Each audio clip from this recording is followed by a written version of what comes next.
Ranking UFC divisions based on how entertaining they are. At number one, they've got welterweight. You got the champion, pound for pound number one, arguably the GOAT of the sport, Islam Makhachev. Then you got the three big contenders, Ian Gary, Carlos Prates, and Michael Morales. All pretty exciting, especially Morales and Prates. Welterweight now is like 2016 lightweight. At number two, they've got flyweight.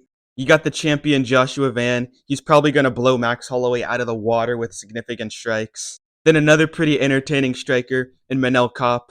And two pretty entertaining grapplers. I mean, Tatsuro Taira and Alessandro Pantoja are probably two of the more entertaining grapplers in the sport. At number three, they put bantamweight. I mean, you got the champion Petr Yan, deepest bag in all of MMA. You got the most active champion ever in Merab Dvalishvili, and two very entertaining strikers, Sean O'Malley and Corey Sandhagen. They got lightweight at four, and I mean, it might have fallen off a little bit, but it's still stacked. Got the champion Ilia Topuria. You got the highlight, one of the most entertaining men in the sport, Justin Gaethje. You got Arman Tsarukyan. You got Charles Oliveira. Not to mention Michael Chandler, Max Holloway, Mauricio Ruffy. Lightweight is still so stacked. Don't get it wrong. At number five, they've got featherweight.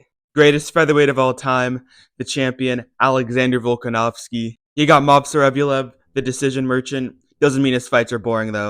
Decision doesn't equal boring. You got Diego Lopez, you got Jean Silva, two very entertaining guys. They put on a fight of the night back at UFC Noche last year. Not to mention like Arnold Allen, Kevin Vallejos, Aljamain Sterling. Yeah, Yair Rodriguez if he ever fights. I mean, guys, his style is pretty entertaining. You might not like him, but you can't deny that. At number six, they got heavyweight. This might be the one point in time where it's honestly kind of valid considering Poaton's moving up. You got a new champion, Tom Aspinall, who hasn't fought anybody. So there's just so many fights for him. You have the cheater title shot merchant, Ciryl Gane. He does earn his title shots though, don't get me wrong, and he is one of the only good heavyweights. And you got Josh Hokett coming up, putting on his dumb little character. He is adding life to the heavyweight division though, so gotta give him props for that. At seventh place, they've got light heavyweight. I mean, you got the champion Carlos Ulberg. May not be the most entertaining, but he is very technical, and his fights are good. I mean, his last two fights, he got a first-round knockout. You got Yuri Prohaska, who's just always entertaining. I mean, he's only gone to a decision once in, like, his entire career, right?